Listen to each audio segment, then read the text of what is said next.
여보야, 이 좁은 차 안에서 하니까 옛날 생각이 많이 나네. 그러게 말이야. 우리가 젊었을 때는 이런 스릴도 몰랐는데 지금이 더 좋은 것 같아. 이 말들은 제가 결코 들어서는 안 될 대화였습니다.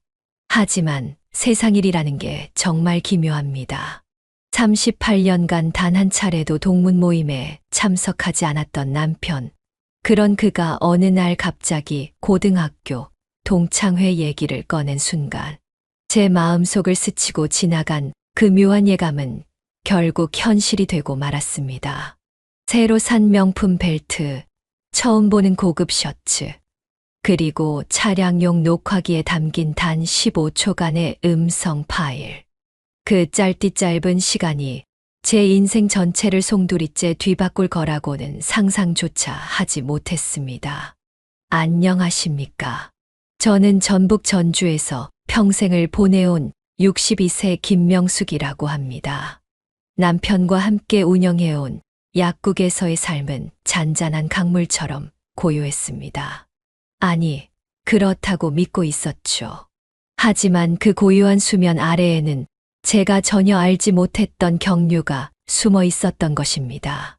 문자 메시지 기록들, 은행 계좌에서 사라진 거액의 돈, 그리고 제가 직접 확인한 모텔 객실 안에 그 충격적인 장면까지. 남편의 속임수는 끝이 없었습니다. 원래 온순한 사람이 한번 폭발하면 더 무섭다는 말 들어보셨나요? 모텔 방문을 열고 마주친 그 순간부터 시작된 제 생에 가장 격동적이었던 몇 개월을 모두 공개하려고 합니다. 오늘 영상이 도움이 되셨다면 구독과 좋아요 버튼 꾹 눌러주세요. 여러분의 격려가 저처럼 인생의 새로운 전환점을 맞이하는 많은 분들에게 큰 힘이 됩니다. 그럼 지금부터 모든 사건이 시작되었던 그날로 되돌아가 보겠습니다. 전주에 자리한 저희 약국은 남편 장기호가 20년 넘게 성실히 운영해온 곳입니다. 64세인 남편과 62세인 제가 함께 꾸려가는 작은 공간이었죠. 매일 아침 8시에 문을 열어 밤 9시까지 동네 어르신들의 건강을 책임지는 것이 저희의 소중한 일이었습니다. 결혼 38년 동안 저희는 크고 작은 풍파 없이 지내왔습니다. 외아들 재훈이도 장성에서 가정을 꾸리고 따로 살고 있었고, 이제는 저희 부부만의 조용하고 평화로운 노후를 보내고 있었습니다. 특별한 취미나 사교 활동도 없었습니다. 남편은 의학 관련 서적을 읽거나 건강 프로그램을 시청하는 것을 좋아했고, 저는 집안일을 마친 후 드라마를 보거나 독서를 하며 여가 시간을 보냈죠. 주말에도 마찬가지였습니다. 토요일은 약국을 반나절만 운영하고, 일요일은 완전히 쉬면서 집 정리를 하거나 대형마트에 생필품을 사러 가는 것이 전부였습니다. 가끔씩 재훈이네 집을 방문해서 손자 손녀들과 시간을 보내거나 근처 온천장에 당일치기로 다녀오는 것이 저희의 유일한 외출이었습니다. 그런 변함없는 일상이 영원히 계속될 거라고 생각했습니다.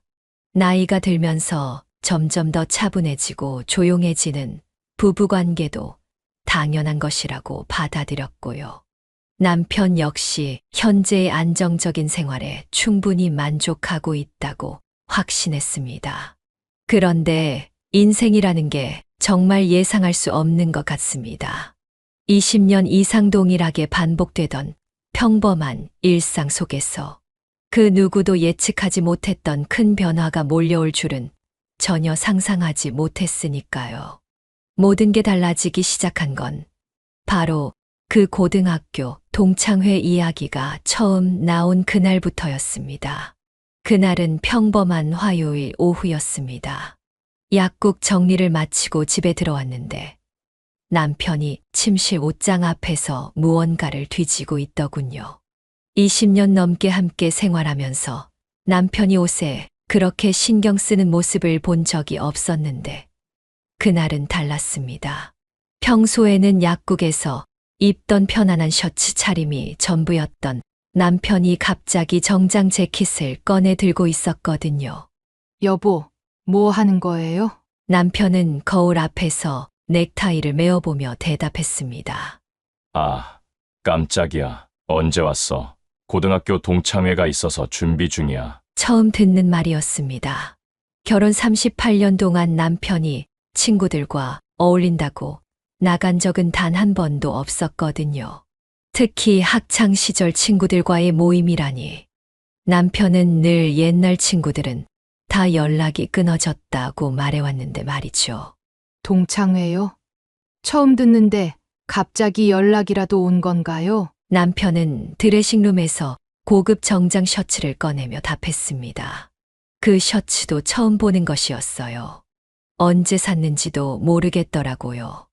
응, 우리 반 반장이었던 박철민이라고 있잖아. 내가 몇 번 얘기 들었을 텐데 얘가 연락해서 오랜만에 만나자고 하더라고. 남편의 설명을 들으면서도 뭔가 어색한 느낌이 들었습니다. 박철민이라는 이름도 생소했고 남편이 학창시절 친구 이야기를 한 기억도 별로 없었거든요. 몇 시에 돌아올 예정이에요? 글쎄, 저녁 먹고 올 것 같은데 너무 늦으면 먼저 자고 있어. 그때였습니다. 남편이 서랍에서 작은 병을 꺼내더니 목과 손목에 뿌리기 시작했어요. 향수였습니다.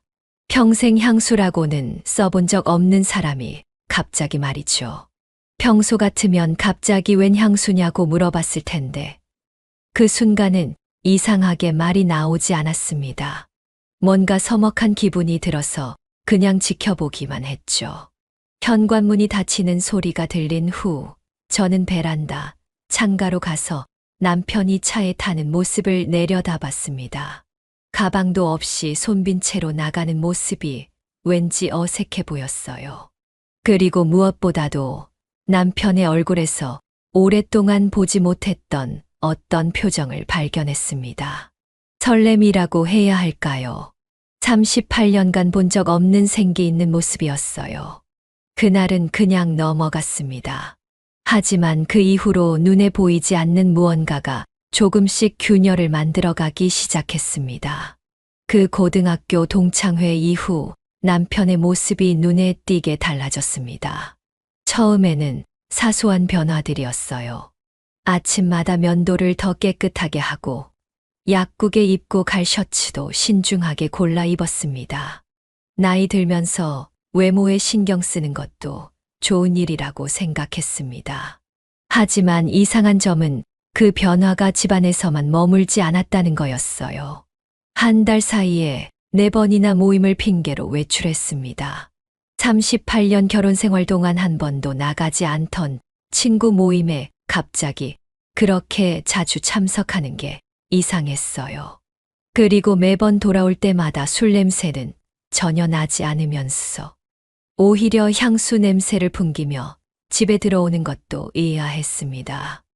오늘 모임은 어땠어요? 그냥 그래, 옛날 얘기하는 거지. 짧게 대답하고는 스마트폰을 들여다보며 미소를 짓는 남편. 식탁 위에서 울리는 문자 알림 소리에 깜짝 놀라며 재빨리 휴대폰을 주머니에 집어넣는 모습. 모든 게 수상했습니다. 어느 날 남편은 아침부터 흥얼거리며 샤워를 했습니다. 평소 음치라서 노래는커녕 콧노래조차 부르지 않던 사람이 갑자기 트로트까지 따라 부르는 모습을 보니 정말 소름이 돋더군요. 오늘 또 어디 가시나요? 응, 고등학교 친구들이랑 잠깐 보기로 했어. 또 그 동창회 모임이요? 이번에는 우리 반 친구들만 따로 만나기로 했거든. 저는 가만히 남편의 얼굴을 살펴봤습니다. 눈을 피하는 모습이 영 어색했어요. 직장 다닐 때도 거짓말하면 귀가 빨갛게 되던 사람인데 그날도 어김없이 귓불이 달아오르고 있었습니다. 그날 오후 남편이 나간 후에 운명처럼 발견한 것이 있었습니다. 차 키를 가지러 현관에 걸어둔 남편의 재킷 주머니에서 영수증이 떨어진 거였어요.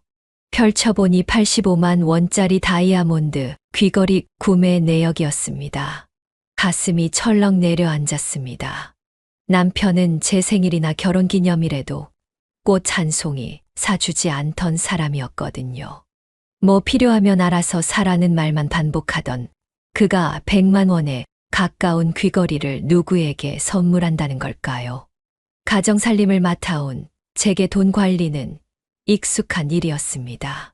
남편의 통장을 확인해 보니 귀걸이 구매 외에도 여러 차례 비슷한 금액들이 빠져나간 흔적이 있었어요. 그리고 모두 동창회 모임이 있던 날짜와 일치했습니다. 의심은 점점 확신으로 바뀌어 갔습니다. 하지만 결정적인 증거가 필요했어요. 잠시 남편의 휴대폰을 들여다볼까 생각했지만 암호가 걸려 있었습니다.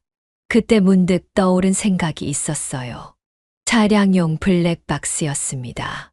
남편이 운전하면서 누군가와 대화를 나누거나 혹은 누군가를 태우고 갔다면 그 장면이 기록되어 있을 거라고 생각했거든요. 떨리는 손으로 차에서 블랙박스 메모리 카드를 빼내어 컴퓨터에 연결했습니다. 재훈이가 예전에 알려준 방법대로 영상을 재생하니 지난 3주간의 기록이 모두 나타났습니다. 처음에는 별다른 것이 없었어요. 남편이 혼자 운전하는 모습, 약국에 가는 모습들이 계속 이어졌죠. 그러다가 지난주 동창회 날짜의 영상에서 마침내 그것을 발견했습니다. 차가 어떤 카페 앞에 주차되고 화면에 중년 여성이 조수석으로 들어오는 모습이 보였어요. 그녀는 단정한 원피스를 입고 화장도 정갈하게 하고 있었습니다. 그리고 남편의 목소리가 들려왔습니다. 여보야, 이렇게 오랜만에 만나니까 더 설레는 것 같아. 여보야라고요? 38년 결혼 생활 동안 남편이 저를 여보야라고 부른 적은 거의 없었는데 말이에요. 영상은 계속 재생되었습니다. 두 사람은 식당이 아닌 외곽 지역으로 차를 몰고 갔어요. 대화 내용은 지금도 제 귀에 생생합니다. 오늘은 어디로 갈까? 지난번 그곳은 시설이 좀 낡았던 것 같은데. 내가 새로 알아봤어. 좀 비싸도 괜찮은 데로 가자. 여보야. 그런데 와이프한테는 아직 들키지 않았지? 당연하지. 절대 들킬 리 없어. 나도 괜한 문제 만들고 싶지 않거든. 저는 화면을 끄고 한동안 그 자리에 앉아 있었습니다. 눈물은 나오지 않았어요. 오히려 가슴 깊은 곳에서 뜨거운 무언가가 치밀어 오르는 것을 느꼈습니다. 분노였을까요? 배신감이었을까요? 아니면 38년간의 결혼 생활이 한순간에 무너져 내리는 소리였을까요? 다음 날 저는 블랙박스 메모리 카드와 증거가 될 만한 영수증들을 챙겼습니다. 이제 제가 직접 움직일 차례였습니다. 오늘도 친구들이랑 저녁 먹고 와? 아침 식사 자리에서 저는 평소와 같은 목소리로 말했습니다. 남편은 커피잔을 들다 말고 잠시 멈칫했어요. 응. 근데 오늘은 좀 일찍 끝날 것 같아. 저녁 먹고 바로 들어올게. 그래요. 다녀오세요. 남편은 제 평상시와 다름없는 태도에 안심한 듯 미소를 지었습니다. 제가 이렇게 연기를 잘하는 줄 저도 몰랐어요. 가슴은 터질 듯이 뛰고 있었지만 얼굴에는 아무런 내색도 하지 않았습니다. 남편이 출발하고 30분 후 택시를 불러 남편을 미행하기 시작했습니다. 블랙박스 영상에서 본 바로 그 카페였습니다. 시내에서 조금 떨어진 한적한 곳이었어요.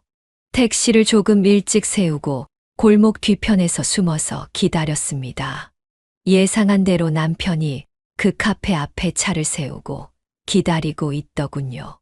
15분쯤 지났을까요? 한 여성이 걸어오는 모습이 보였습니다. 영상에서 봤던 바로 그 여자였어요. 세련된 블라우스에 정갈한 헤어스타일, 그리고 목에는 반짝이는 목걸이까지. 그녀가 차에 오르자마자 남편과 반갑게 포옹하는 모습까지 똑똑히 봤습니다. 가슴이 아팠지만 증거를 더 모으기 위해 참고 지켜봤어요. 두 사람은 카페에서 1시간 정도 시간을 보낸 후 나왔습니다. 손을 잡고 걷는 모습까지 보였어요. 38년 동안 저에게는 단 한 번도 하지 않았던 행동이었습니다. 다시 택시를 타고 그들을 따라갔습니다. 시내를 벗어나 한적한 외곽 도로로 향했어요.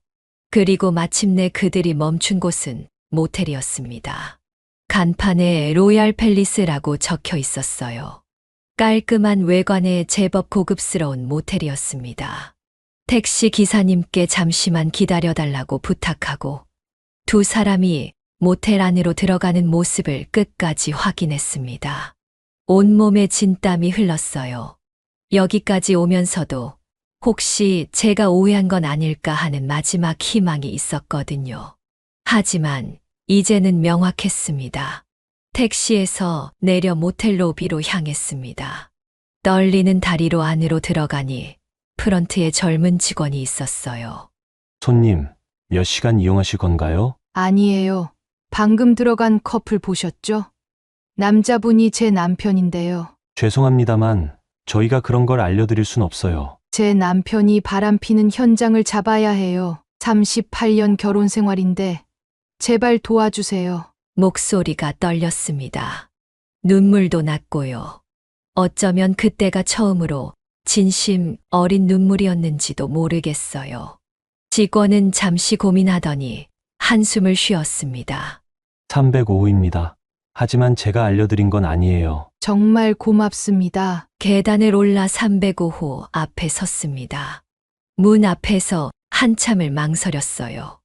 노크를 할까, 그냥 돌아갈까. 하지만 돌아갈 수는 없었습니다.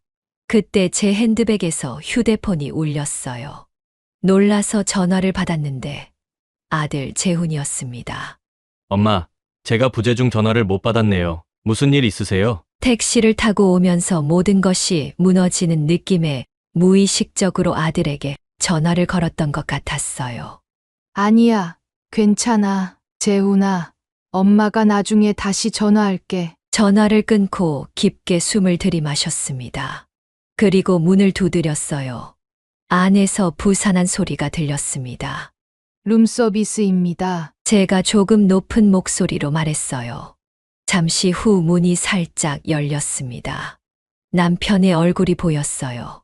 셔츠 단추는 아직 다 채우지 못한 상태였습니다. 그의 표정이 순간 굳어졌어요. 당신이 여기를 어떻게... 저는 머리가 하얘지는 느낌이었습니다. 갑자기 온몸에서 힘이 빠지더니 심장이 미친 듯이 뛰기 시작했어요. 눈앞에 있는 남편의 얼굴이 흐릿하게 보였습니다. 정신을 차리려고 문틀을 붙잡았지만 손이 너무 떨려서 제대로 힘을 줄 수 없었어요. 당신이 어떻게 이럴 수 있어요? 겨우 이 말만 내뱉고 저는 문을 밀고 안으로 들어갔습니다. 그리고 침대 위에 앉아 있는 여자를 보는 순간 38년 결혼 생활이 눈앞에서 산산조각 나는 느낌이었어요. 당신 누구예요? 제 목소리가 방 안에 울려 퍼졌습니다. 목소리가 떨려서 제 말인지 다른 사람의 말인지 분간이 안 될 정도였어요. 여자는 오히려 저를 위아래로 훑어보더니 담담하게 말했습니다. 아, 혹시 부인이세요? 한유경이라고 합니다. 기우하고는 고등학교 때부터 알던 사이예요. 그 순간 모든 퍼즐이 맞춰졌습니다. 한유경. 남편이 젊은 시절 자주 언급했던 고등학교 첫사랑의 이름이었어요. 결혼 초기에 첫사랑이 누구였냐고 물었을 때 들었던 그 이름. 첫사랑이면서 남의 남편과 이러고 있어도 되는 건가요? 말이 제대로 나오지 않았습니다. 눈물이 눈가에 고였어요. 남편은 여전히 문 앞에 서서 말 한마디 못하고 있었고요.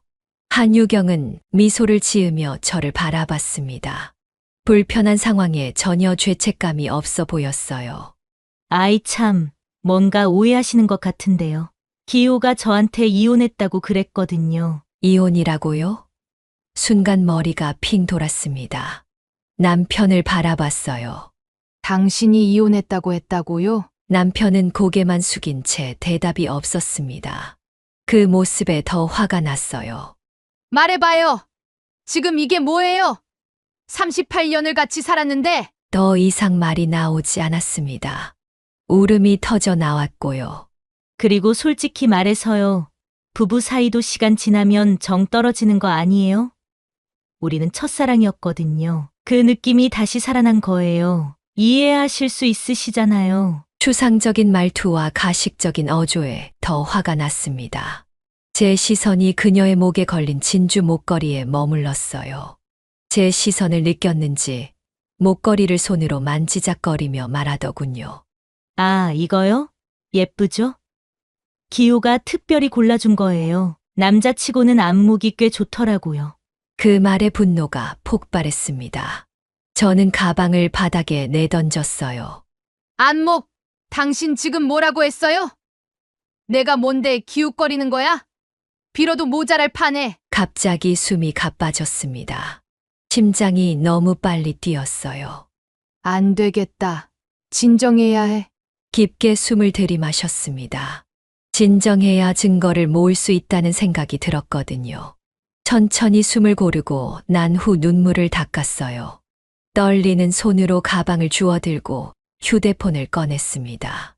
제 남편이 당신한테 이런 것도 사주고 여기서 시간도 보내고 한유경은 갑자기 불안해 보였습니다. 제가 갑자기 차분해지자 어떻게 해야 할지 모르는 것 같았어요. 부부 사이는 시간 지나면 그냥 형식적인 관계가 되는 거잖아요. 기호도 그렇게 말하던데 부인하고는 그냥 같은 집에 사는 룸메이트 수준이라고요. 룸메이트라고요? 38년을 함께 살았는데 순간 다시 화가 치밀었지만 이번에는 꾹 참았어요. 대신 휴대폰으로 침대 위 두 사람 방 안의 모습을 차례로 찍었습니다. 한유경이 당황한 듯 이불을 끌어당겼어요. 뭐 하시는 거예요? 사진 찍지 마세요. 증거예요. 법정에 제출할 증거. 제 목소리가 갑자기 차분해졌습니다. 분노를 넘어서 이제는 냉정해져야 할 때였거든요. 모텔을 나온 후 집에 돌아와서 제가 첫 번째로 한 일은 은행 기록을 자세히 살펴보는 것이었습니다. 남편과 공동 명의로 된 통장뿐만 아니라 남편 개인 명의의 계좌까지 모두 확인했어요. 정말로 지난 8개월간 여러 차례 출금이 있었습니다. 식당비, 선물비, 심지어 모텔비까지. 그리고 놀랍게도 2달 전 한유경이라는 이름으로 500만 원이 송금된 내역이 있었어요. 그뿐만 아니었습니다. 매달 정기적으로 100만 원씩 송금된 기록도 발견했어요. 총 1,500만 원이 넘는 돈이 한유경에게 흘러갔더군요.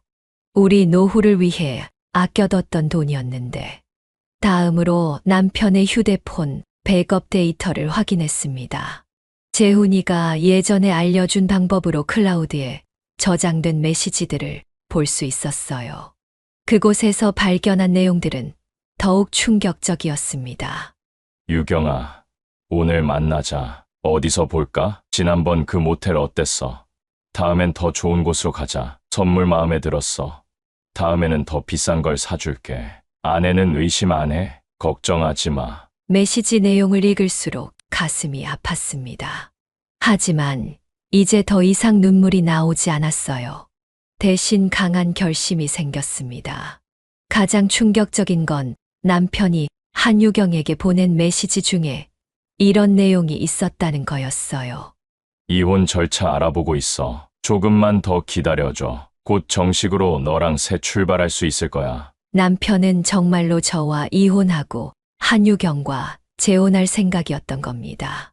38년을 함께한 남편에게 배신당했지만 제 인생은 아직 끝나지 않았으니까요. 남편과 한유경이 서로 주고받은 메시지들, 만남의 기록들은 모두 증거로 보관했습니다. 그리고 변호사와 상담 후 소송을 준비하기 시작했어요. 제 60대의 새로운 싸움이 시작된 것입니다. 다음 날 아침 가장 먼저 한 일은 법률사무소를 찾는 것이었습니다.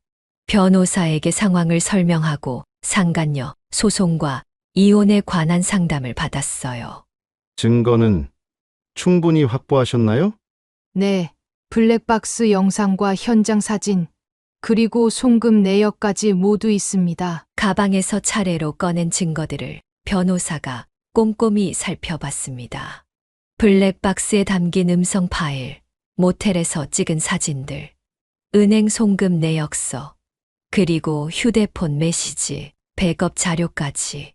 그렇다면 상간녀 소송은 충분히 가능합니다. 하지만 이혼의 경우 재산 분할 문제가 복잡할 수 있어요. 특히 남편분이 약국을 운영하고 계시다면 더욱 그렇죠. 복잡한 법률 용어들이 머릿속을 맴돌았습니다. 하지만 한 가지는 확실했어요. 이대로 넘어갈 수는 없다는 것 말이에요. 사무실을 나와 집으로 돌아온 후 아들 재훈에게 전화했습니다. 지난번에는 대충 아빠와 다툰다고만 말했었는데 이제는 모든 진실을 알려야 할 때였습니다. 재훈아, 엄마가 할 얘기가 있어. 응. 엄마, 무슨 일 있어요? 아버지가 다른 여자가 생겼어. 뭐라고요? 어제 내가 직접 현장을 봤어. 모텔에서. 기억하기도 싫은 그 순간을 떠올리며 눈물이 흘렀습니다. 아들 앞에서는 강한 모습을 보이고 싶었는데 제 감정을 숨길 수 없었어요. 엄마, 내가 지금 갈게요. 30분만 기다리세요. 재훈이 도착했을 때 저는 이미 마음을 다잡은 상태였습니다. 모든 증거를 아들에게 보여주었어요. 블랙박스 영상, 모텔 사진, 통장 내역, 메시지, 기록까지. 이게 다 사실이에요? 응. 아버지가 8개월 동안 그 여자한테 1,500만 원이 넘는 돈을 보냈어. 재훈이는 분노로 얼굴이 붉어졌습니다. 어떻게 이럴 수가? 아버지가 어디 계세요? 모르겠어. 어제 나가라고 했거든. 재훈이가 남편에게 전화를 걸었습니다. 짧은 대화 후 그는 휴대폰을 내려놓았어요. 엄마, 이제 어떻게 할 거예요? 제 마음은 이미 정해져 있었습니다. 이혼할 거야. 그리고 그 여자 상간녀 소송도 제기할 거야. 제가 다 도와드릴게요. 엄마가 원하시는 대로 하세요. 아들의 지지에 큰 힘을 얻었습니다. 혼자가 아니라는 생각이 들었어요. 다음 며칠 동안 저는 변호사와 함께 소송 준비에 매진했습니다. 모든 증거를 법적 효력이 있는 형태로 정리했고 진술서도 작성했어요. 특히 블랙박스 영상의 음성 분석을 의뢰해서 남편과 한유경의 목소리임을 확인받았습니다. 모텔에서 찍은 사진들도 전문가를 통해 시간과 장소를 정확히 입증할 수 있도록 정리했고요. 은행 송금 내역은 가장 강력한 증거였습니다. 매달 정기적으로 송금된 100만 원, 그리고 특별한 날에 추가로 보낸 거액의 돈들. 모든 게 명확하게 기록되어 있었어요. 휴대폰 메시지 백업 자료에서는 두 사람의 불륜 관계를 적나라하게 보여주는 대화들을 발견할 수 있었습니다. 남편이 한유경에게 이혼을 약속한 내용까지 포함해서 말이에요. 변호사는 제가 준비한 증거들을 보고 매우 만족스러워했습니다. 이 정도면 상간녀 소송에서 승소할 가능성이 매우 높습니다. 그리고 이혼 시 재산 분할에서도 매우 유리한 위치에 설 수 있어요. 위자료는 얼마 정도 받을 수 있을까요? 상간녀 소송의 경우 2천만 원에서 5천만 원 사이, 이혼 위자료는 별도로 청구할 수 있습니다. 남편분의 재산 상태를 고려하면 상당한 금액이 될 것 같네요. 한편으로는 후련했지만 한편으로는 마음이 무거웠습니다. 결혼 생활이 이렇게 차갑게 법정에서 끝날 줄은 몰랐으니까요. 소송 서류를 법원에 제출하는 날, 재훈이가 함께 가겠다고 했지만 저는 혼자 가기로 했습니다. 이건 제가 직접 해결해야 할 일이었거든요. 명숙 씨, 정말 소송을 진행하시겠어요? 한 번 시작하면 되돌리기 어려워요. 변호사의 마지막 확인에 저는 단호하게 고개를 끄덕였습니다. 네, 진행해 주세요. 상간녀 소송장과 이혼 소장을 법원에 제출했습니다. 손이 떨렸지만 마음은 확고했어요. 법원을 나오는 길에 휴대폰이 울렸습니다. 남편이었어요. 아마도 법원에서 통보를 받았나 봅니다. 여보, 이게 무슨 짓이야? 소송이라니. 당신한테 할 말 없어요. 이제부터는 변호사끼리 얘기하세요. 전화를 끊고 나니 묘한 해방감이 느껴졌습니다. 38년 동안 한 번도 남편에게 이렇게 강하게 나온 적이 없었는데, 이제는 달랐어요. 저는 더 이상 누군가의 아내가 아니라 한 사람의 인간으로서 내 권리를 찾고 있었습니다. 그로부터 사흘 후 예상치 못한 연락이 왔습니다. 한유경에게서 온 문자 메시지였어요. 정희 씨, 제발 한 번만 만나주세요. 중요한 얘기가 있어요. 처음에는 무시하려고 했습니다. 하지만 계속해서 문자가 오더군요. 결국 만나기로 했어요. 무슨 말을 하고 싶은지 직접 들어보고 싶었거든요. 약속 장소는 전주 시내의 조용한 찻집이었습니다. 한유경은 이미 와서 기다리고 있었어요. 모텔에서 봤을 때와는 완전히 다른 모습이었습니다. 화장기 없는 창백한 얼굴에 수수한 옷차림, 목에 걸었던 진주 목걸이도 보이지 않았어요. 자리에 앉자마자 한유경이 고개를 숙였습니다. 정희 씨, 정말 죄송합니다. 제가 잘못했어요. 이제 와서 사과해봐야 소용없어요. 저는 차갑게 말했습니다. 그녀의 눈에 눈물이 고이기 시작했어요. 소송을 취하해 주실 수 없을까요? 제발요. 법의 심판을 받으세요. 그게 당연한 거예요. 한유경은 손으로 얼굴을 가리며 흐느끼기 시작했습니다. 주변 사람들의 시선이 이쪽으로 몰렸지만 신경 쓰지 않았어요. 사실 기호가 먼저 다가왔어요. 동창회에서 우연히 만났는데 제가 혼자 산다는 걸 알고 자꾸 연락하더라고요. 한유경의 변명이 시작되었습니다. 처음에는 그냥 옛날 친구로만 생각했어요. 커피나 한 잔 마시는 정도였거든요. 그런데 기호가 계속 만나자고 하면서 그래서요? 그게 변명이 되나요? 아니에요. 제가 거절했어야 했는데 너무 외로웠어요. 남편이 먼저 세상을 떠난 지 5년이 됐거든요. 한유경은 눈물을 닦으며 계속 말했습니다.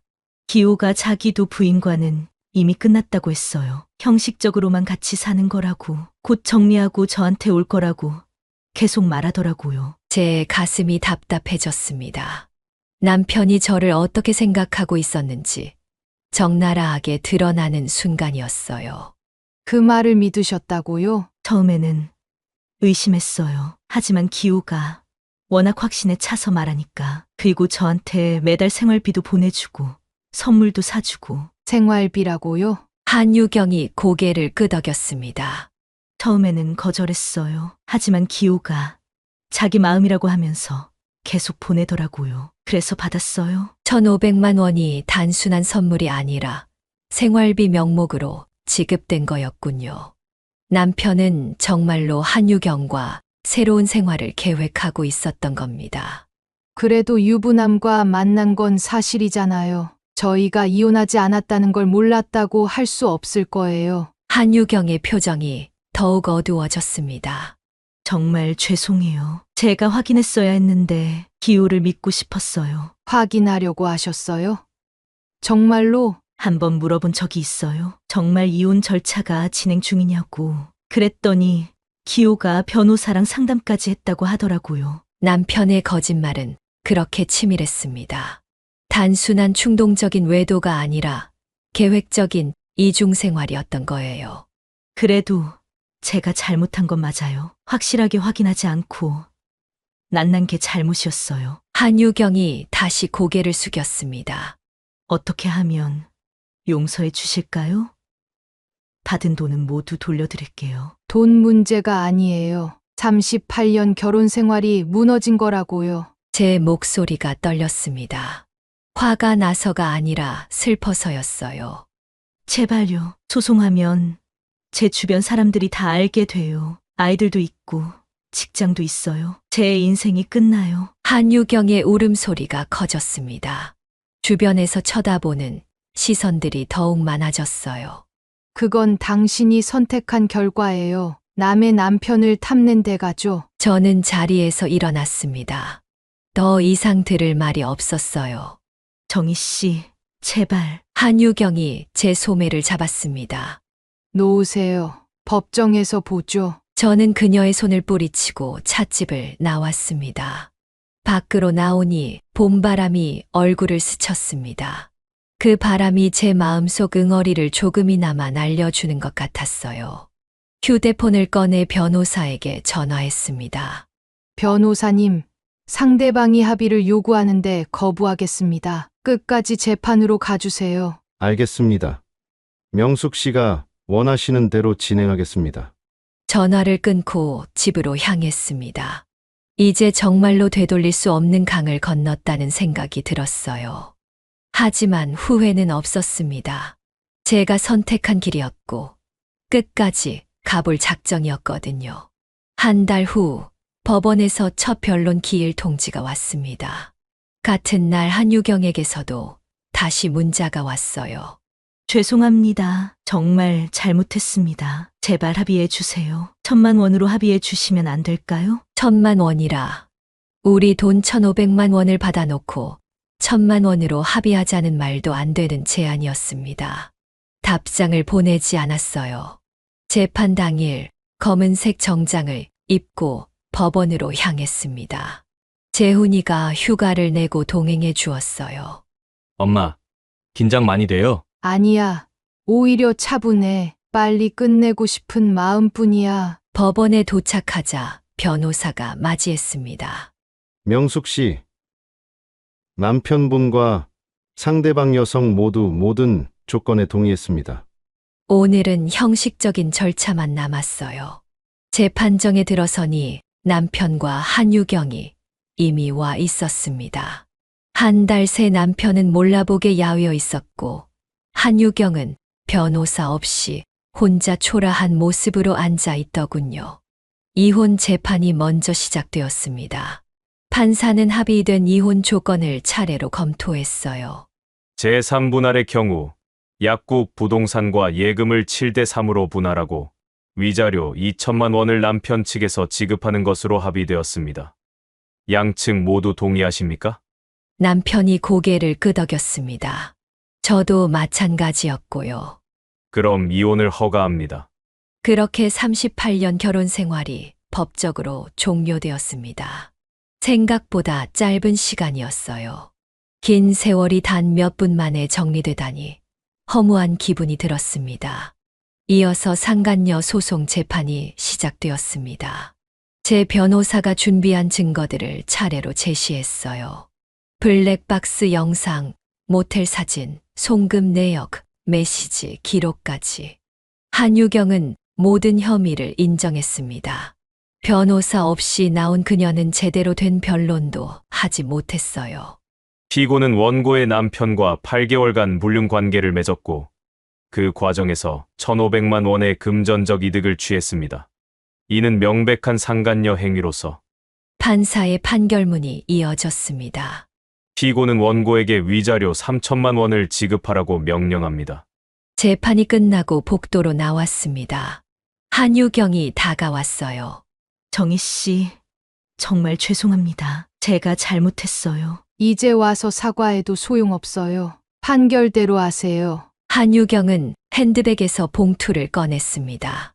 이건 목걸이를 팔아서 마련한 돈이에요. 위자료 일부라도 먼저 갚으려고요. 저는 그 봉투를 받지 않았습니다. 그냥 돌아서서 재훈이와 함께 법원을 나왔어요.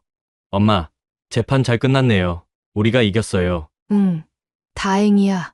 하지만 승리한 기분은 들지 않았어요. 오히려 모든 게 허무하게 느껴졌습니다. 집에 돌아온 후 재훈이와 저녁을 함께 먹었습니다. 엄마, 이제 어떻게 지내실 거예요? 글쎄, 아직 구체적으로 생각해 보지 않았어. 일단 이혼 정리가 끝나면 천천히 생각해 볼게. 그럼 우리 집에 오셔도 되고요. 아니야, 재훈아. 너는 내 가정이 있잖아.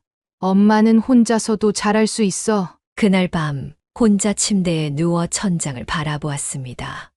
38년간 옆자리를 차지했던 남편이 없으니 이상한 기분이었어요. 하지만 동시에 자유로운 기분도 들었습니다. 더 이상 누군가를 의심하거나 속을 끓일 필요가 없었거든요. 며칠 후 변호사 사무실에서 재산분할 관련 서류를 정리했습니다. 약국 부동산의 70%와 예금의 70%, 그리고 위자료까지 합치면 상당한 금액이었어요. 명숙 씨, 경제적으로는 충분히 안정적으로 지내실 수 있을 거예요. 감사합니다. 변호사님 덕분에 좋은 결과를 얻었어요. 변호사 사무실을 나오면서 휴대폰이 울렸습니다. 재훈이었어요. 엄마, 아버지 소식 들으셨어요? 무슨 소식? 약국을 정리하셨대요. 완전히 문 닫고 건물도 내놓으셨다고 하던데요. 남편이 20년 넘게 운영해온 약국을 정리했다는 게 믿기지 않았어요. 그리고 건강도 많이 안 좋아지셨대요. 요즘 술을 많이 드신다고 하더라고요. 마음 한 구석이 무거워졌습니다. 미워해야 할 사람이지만 38년을 함께한 사람이었으니까요. 알겠어. 재훈아, 엄마는 어때요? 혹시 마음이 바뀌신 건 아니죠? 아니야. 이미 끝난 일이야. 뒤돌아보지 않을 거야. 전화를 끊고 창밖을 바라봤습니다. 봄이 깊어가고 있었어요. 새로운 계절의 시작을 알리는 듯 했습니다. 이제 정말로 제 인생의 새로운 장이 열리는 것 같았어요. 재판이 끝나고 한 달이 지났을 때였습니다. 그날은 평범한 목요일 오후였어요. 마트에서 장을 보고 돌아오는 길에 재훈이에게서 급한 전화가 왔습니다. 엄마, 큰일 났어요. 아버지가 병원에 실려갔대요. 심장이 철렁 내려앉았습니다. 아무리 미워하는 사이가 되었다고 해도 38년을 함께한 사람이었으니까요. 왜? 무슨 일이야? 과음으로 쓰러지셨나 봐요. 저도 지금 병원으로 가고 있어요. 어느 병원이야? 재훈이가 알려준 병원으로 급히 향했습니다. 택시 안에서 가슴이 뛰었어요. 왜 이렇게 마음이 아픈 걸까요? 분명히 미워해야 할 사람인데, 그래도 오랫동안 함께한 사람이었으니까 그런가 봅니다. 병원에 도착하자 재훈이가 응급실 앞에서 기다리고 있었어요. 어떻게 됐어? 위세척 받으셨어요. 술을 너무 많이 드셨나 봐요. 의사 선생님이 간 수치도 위험하다고 하셨어요. 응급실로 들어가니 남편이 침대에 누워 있었습니다. 얼굴은 창백했고 팔에는 링거가 꽂혀 있었어요. 눈을 감고 있었지만 제 발소리를 듣고 눈을 떴습니다. 명수가 왔구나. 힘없는 목소리였습니다. 그 모습을 보니 갑자기 눈물이 났어요. 아무리 미워해도 이렇게 무너진 모습을 보니 마음이 아팠습니다. 왜 이렇게 자신을 망가뜨려요?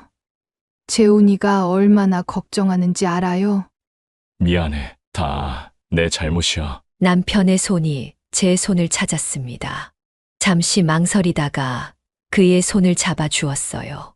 하지만 그것이 화해를 의미하는 것은 아니었습니다. 이제 좀 정신 차려요. 당신이 이러면 재훈이만 더 힘들어져요. 남편은 눈물을 흘렸습니다. 38년 동안 그가 우는 모습을 본 것은 이번이 처음이었어요. 영수가, 내가 정말 잘못했어. 용서해줘. 용서. 그 단어가 제 마음에 어떤 파동을 일으키는지 스스로도 알 수 없었습니다. 미움, 연민, 그리움까지 뒤섞인 복잡한 감정이었죠. 지금은 그런 얘기할 때가 아니에요. 몸부터 추스르세요. 병원에서 나오면서 재훈이와 이야기했습니다. 아버지 좀 돌봐줘. 난 집에 가볼게. 엄마, 아버지가 잘못하셨지만 그래도 이렇게 무너지시는 건 보기 힘드네요. 그래. 나도 마음이 아프다. 재훈아, 하지만 이제 돌이킬 수 없는 강을 건넜어. 그날 밤 혼자 침대에 누워 생각에 잠겼습니다. 남편이 저렇게 무너진 모습을 보니 마음 한구석이 흔들렸어요. 하지만 이미 너무 많은 것이 깨져버렸고 신뢰는 회복될 수 없었습니다. 며칠 후 재훈이에게서 남편의 근황을 들었습니다. 아버지 상태가 좀 나아지셨어요. 오늘 퇴원하실 수 있을 것 같대요. 다행이구나. 하지만 집으로는 못 데려와요. 아버지 친구 집으로 모셔다 드릴 거예요. 그래, 그게 좋겠다. 엄마, 마음이 바뀌신 건 아니시죠? 깊은 숨을 들이마셨습니다. 재훈아, 몸이 아프다고 38년간의 배신이 용서되는 건 아니야. 이혼도 끝났고, 이제 각자의 길을 가는 거야. 알겠어요. 엄마, 전화를 끊고 나서 창밖을 바라봤습니다. 여름이 깊어가고 있었어요. 하지만 제 마음속에는 새로운 계절이 시작되고 있는 것 같았습니다. 일주일 후 우연히 동네에서 남편의 지인을 만났습니다. 그분이 남편의 근황을 알려주더군요. 기호 씨, 많이 상하셨더라고요. 약국도 완전히 정리하시고, 요즘은 친구 집에서 지내고 계신데, 술은 끊으셨대요. 그래요? 의사가 더 마시면 정말 위험하다고 했나 봐요. 간경화 직전이라고 하더라고요. 마음이 무거워졌습니다. 하지만 이제는 그의 인생에 관여할 이유가 없었어요. 건강하게 지내셨으면 좋겠네요. 그렇게 말하고 돌아서는데 그분이 다시 말씀하셨어요. 명숙 씨도 힘드셨겠어요. 이제 어떻게 지내실 계획이세요? 글쎄요. 천천히 생각해 보려고요. 집에 돌아와서 문득 생각해 보니 이제 정말로 제 인생을 위한 시간이 생겼다는 걸 깨달았어요. 38년 동안 남편과 가정을 위해 살아왔는데 이제는 온전히 저만을 위한 시간이었습니다.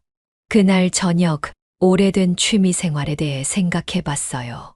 젊은 시절부터 그림 그리기를 좋아했었는데 결혼하고 나서는 시간이 없어서 포기했었거든요. 서랍 깊숙이 들어있던 오래된 스케치북을 꺼냈습니다. 20년도 더 된 것이었지만 펼쳐보니 예전에 그렸던 그림들이 그대로 있었어요. 붓을 다시 잡아보니 설렜습니다. 이제는 누구의 눈치도 보지 않고 제가 하고 싶은 것을 할 수 있었으니까요. 상처는 아직 남아있지만 이제는 그 상처를 안고 앞으로 나아갈 준비가 되었다는 생각이 들었습니다. 그날 이후로 저는 본격적으로 그림에 집중하기 시작했습니다. 먼저 동네 문화센터에 있는 수채화 교실에 등록했어요. 20년 만에 다시 잡은 붓이었지만 손에 익숙하게 들어오더군요. 어머, 명숙 씨 정말 그림 실력이 좋으시네요. 전에 배우신 적 있으세요? 강사 선생님의 칭찬에 얼굴이 빨개졌습니다. 젊은 시절 취미로 그렸던 경험이 있다고 말씀드렸어요. 수업이 끝나고 집에 돌아와서도 그림을 그렸습니다. 38년 동안 제대로 해보지 못했던 것을 하나씩 해보는 기분이었어요. 누구의 눈치도 보지 않고 오롯이 제 시간을 쓸 수 있다는 게 이렇게 행복한 줄 몰랐습니다. 처음 몇 주는 기본기를 다지는 시간이었어요. 색깔 조합, 붓터치, 명암 처리 등을 다시 익혔습니다. 그러면서 점점 자신감이 생겼어요. 한 달이 지날 무렵 저만의 주제를 찾고 싶었습니다. 무엇을 그려야 할까 고민하다가 제 인생과 비슷한 소재를 떠올렸어요. 겨울이 지나고 다시 찾아오는 봄의 풍경이었습니다. 명숙 씨, 이번엔 개인 작품을 그려보세요. 자신만의 이야기가 담긴 그림을 말이에요. 강사 선생님의 제안에 저는 바로 머릿속에 떠오른 장면이 있었어요. 눈 덮인 들판에서 막 피어나기 시작하는 새싹들의 모습이었습니다. 캔버스 앞에 앉아 붓을 들었을 때 제 마음속 감정들이 자연스럽게 흘러나왔어요. 차가운 겨울 땅을 뚫고 나오는 연두빛 새싹들. 아직은 차가운 바람이 불지만 따뜻한 햇살이 내려오는 풍경. 그림을 그리면서 문득 깨달았습니다. 이건 단순한 풍경화가 아니라 제 인생의 이야기였어요. 추운 겨울 같았던 지난 시간들을 견뎌내고 이제 새로운 봄을 맞이하는 제 모습이었거든요. 이 작품의 제목은 뭘로 할까요? 고민 끝에 두 번째 봄이라고 정했습니다. 인생의 후반부에 찾아온 새로운 시작을 의미하는 제목이었어요. 작품이 완성되자 강사 선생님이 깜짝 놀라셨어요. 명숙 씨, 이 그림에는 뭔가 특별한 게 있어요. 단순한 풍경화가 아니라 진짜 감정이 담겨 있네요. 감사합니다, 선생님. 혹시 지역 미술 대회에 출품해 보실 생각 없으세요? 이 정도면 충분히 입상권에 들 것 같은데요. 미술대회라니. 생각해 본 적도 없었어요. 하지만 선생님이 그렇게 권하시니 용기를 내보기로 했습니다. 그럼 한번 도전해 볼게요. 출품 서류를 작성하면서 가슴이 두근거렸어요. 62세에 처음 도전하는 미술대회였거든요. 대회 당일 전시장에 가서 제 작품이 걸린 모습을 봤을 때 신기한 기분이었어요. 다른 출품작들 사이에 있는 두 번째 봄을 보니 괜히 뿌듯했습니다.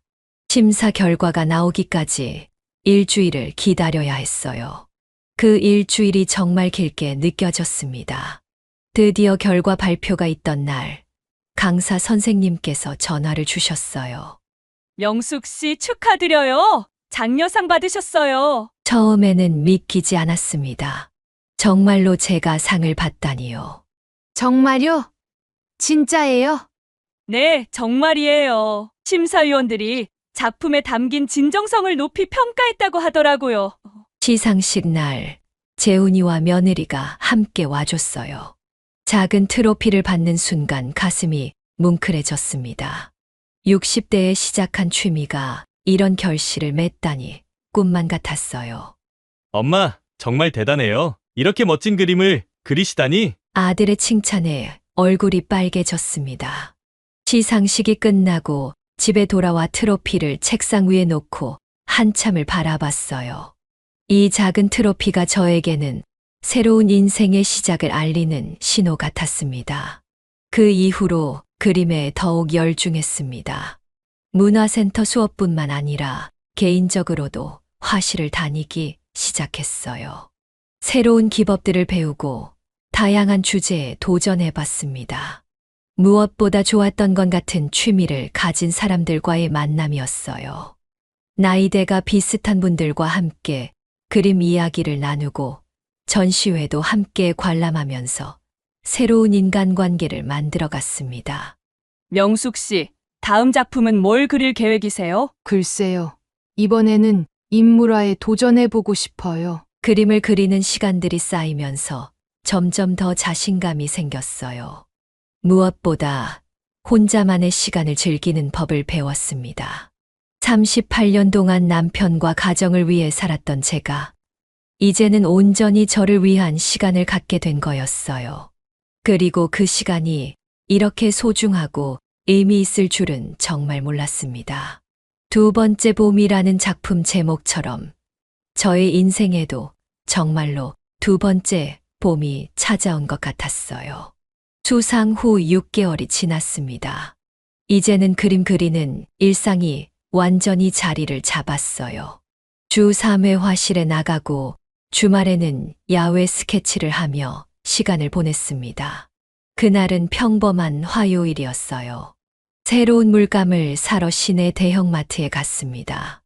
미술용품 코너에서 수채화 물감을 고르고 있는데 문득 눈에 익은 뒷모습이 보였습니다. 남편.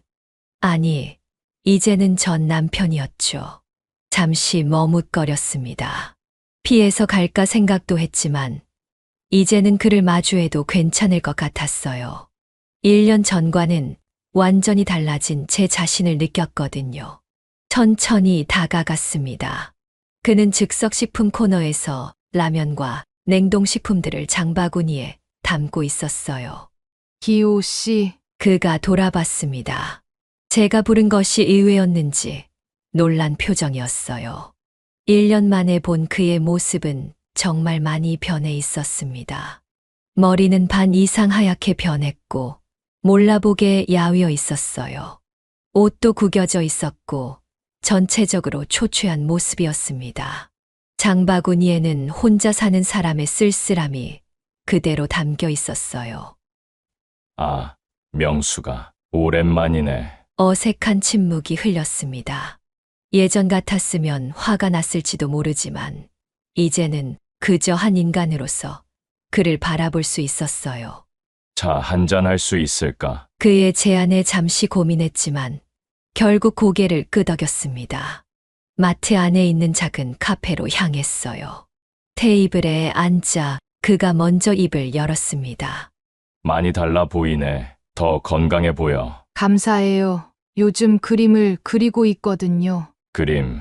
아, 예전에 그리고 싶어 했었지. 제가 그림을 좋아한다고 말했던 것을 아직도 기억하고 있었나 봅니다.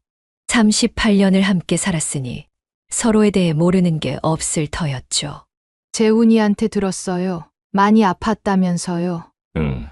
간 때문에 좀 힘들었어. 지금은 괜찮아. 술도 완전히 끊었고. 다행이네요. 건강 챙기세요. 잠시 침묵이 흘렀습니다.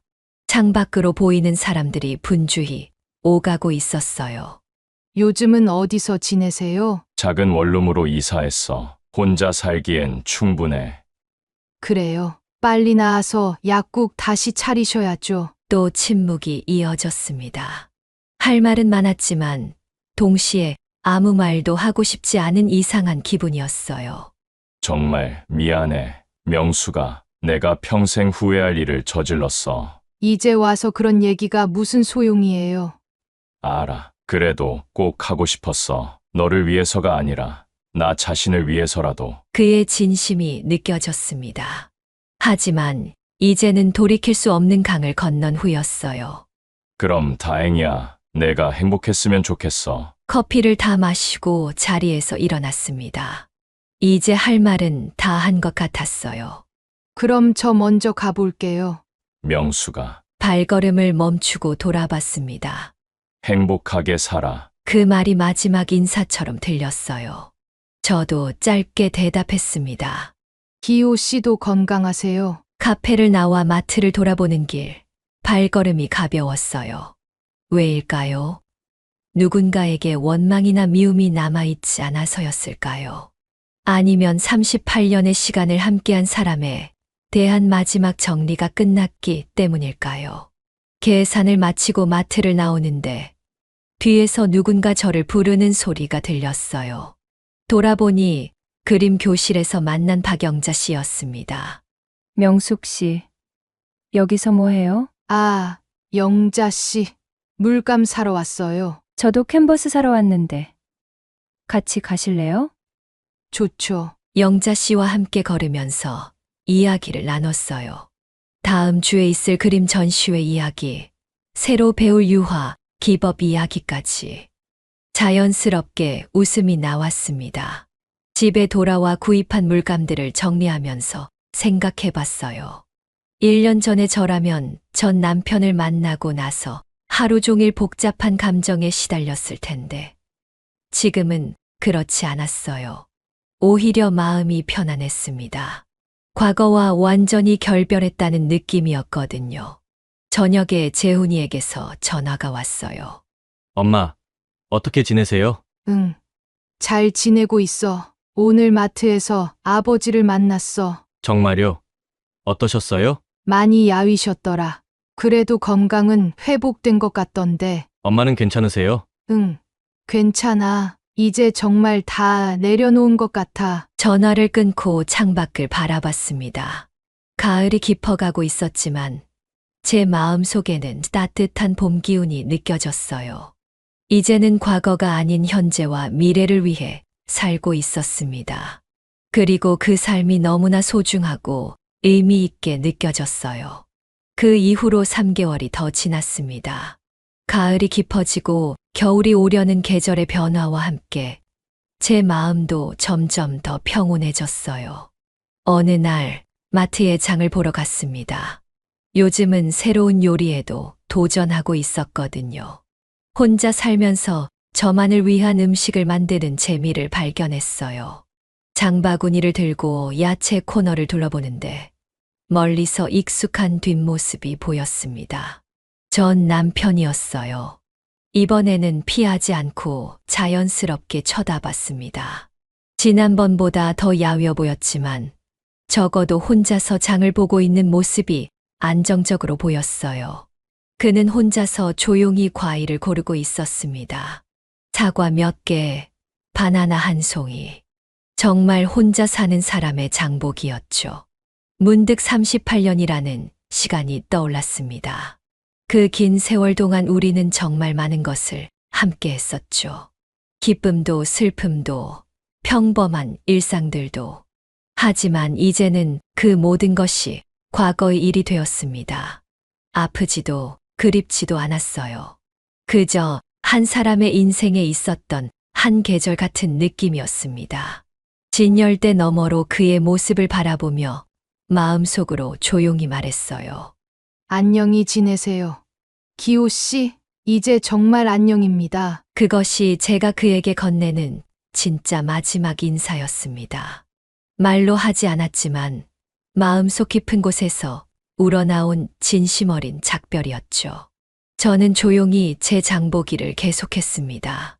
오늘 저녁에 그의 그림을 위한 영감을 줄 꽃 한 다발도 골랐어요. 계산을 마치고 마트를 나가는 길, 발걸음이 한없이 가벼웠습니다. 마치 오랫동안 짊어지고 있던 무거운 짐을 내려놓은 것 같았어요. 명숙 씨! 뒤에서 누군가 제 이름을 부르는 소리가 들렸습니다. 돌아보니 지난주 미술 전시회에서 만난 김 선생님이었어요. 아, 선생님, 안녕하세요. 다음 주 개인전 준비는 어떻게 돼가세요? 개인전이라니. 아직도 믿기지 않았어요. 제가 개인전을 열게 될 줄은 꿈에도 몰랐거든요. 열심히 준비하고 있어요. 그런데 정말 잘할 수 있을까요? 물론이죠. 명숙 씨, 그림에는 진정성이 있어요. 관람객들이 분명 감동받을 거예요. 집에 돌아와 곧 열릴 개인전을 위한 마지막 작품을 완성했습니다. 제목은 새로운 출발이었어요. 캔버스에는 환한 햇살이 내리쬐는 들판이 그려져 있었습니다. 여러 색깔의 꽃들이 활짝 피어 있고 멀리 지평선 너머로는 무지개가 걸려 있었어요. 이 그림 역시 제 마음을 그대로 담은 작품이었습니다. 어둡고 힘들었던 시간을 지나 이제는 환한 미래를 향해 나아가는 제 모습 말이에요. 개인전 개막일 많은 분들이 찾아와 주셨어요. 그림 교실 친구들, 동네 이웃들, 그리고 재훈이 가족까지. 할머니, 그림 정말 예뻐요. 손자가 순수한 마음으로 해준 칭찬에 눈물이 날 뻔했어요. 전시장을 둘러보며 제 작품들을 바라보니 감회가 새로웠습니다. 두 번째 봄, 새로운 출발, 희망의 언덕. 모든 작품이 제 인생의 이야기를 담고 있었어요. 특히 두 번째 봄 앞에서 한 관람객이 오랫동안 서 있는 모습을 봤습니다. 중년 여성분이었는데 그림을 보며 무언가 깊이 생각에 잠긴 표정이었어요. 이 그림 정말 감동적이네요. 작가님의 이야기가 궁금해져요. 감사합니다. 제 인생의 두 번째 봄을 그린 작품이에요. 두 번째 봄이라니 멋진 표현이네요. 저도 요즘 새로운 시작을 준비하고 있거든요. 그분의 말에 제 마음이 따뜻해졌어요. 제 그림이 누군가에게 위로와 희망을 줄 수 있다는 것이 너무 기뻤거든요. 개막식이 끝나고 집에 돌아와 혼자 조용한 시간을 가졌습니다. 창밖으로는 겨울이 깊어가고 있었지만 제 마음속에는 따뜻한 봄 기운이 가득했어요. 휴대폰을 들고 재훈이에게 전화했습니다. 재훈아, 오늘 정말 고마웠어. 당연한 거죠. 엄마, 정말 자랑스러워요. 전화를 끊고 창밖을 바라보며 깊이 숨을 들이마셨습니다. 지나간 계절은 이제 정말로 뒤로 하고 앞으로 펼쳐질 새로운 봄을 향해 조용히 발걸음을 옮기고 있는 제 자신이 느껴졌어요. 인생이란 참 신기한 것 같습니다. 가장 어두운 순간이 지나면 반드시 새로운 빛이 찾아오더군요. 여러분도 혹시 인생의 어려운 시기를 겪고 계시나요? 예상치 못한 배신이나 상처로 힘드신가요? 제 이야기가 보여드리고 싶었던 것은 바로 이것입니다. 아무리 깊은 어둠 속에 있어도 반드시 새로운 빛이 찾아온다는 것. 그리고 우리는 언제든지 다시 시작할 수 있다는 것 말이에요. 나이는 결코 한계가 될 수 없습니다. 62세에 그림을 시작한 제가 개인전까지 열게 되었으니까요. 여러분도 꿈꿔왔던 것이 있다면 지금이라도 늦지 않았습니다. 용기를 내어 첫걸음을 떼어보세요. 분명 여러분만의 두 번째 봄이 찾아올 거예요. 오늘 제 이야기가 여러분에게 작은 위로와 용기가 되었다면 구독 버튼과 좋아요 버튼을 눌러주세요. 그리고 알림 설정도 해두시면 앞으로 올라올 다양한 이야기들을 가장 먼저 만나보실 수 있어요. 댓글로는 여러분의 인생 이야기나 새로운 도전에 대한 계획을 들려주세요. 서로 응원하고 격려하는 따뜻한 공간이 되었으면 좋겠습니다. 여러분의 인생에도 아름다운 두 번째 봄이 찾아오길 진심으로 기원합니다. 지금까지 인생의 후반부를 이야기하다지의 사연이었습니다. 끝까지 들어주셔서 진심으로 감사합니다.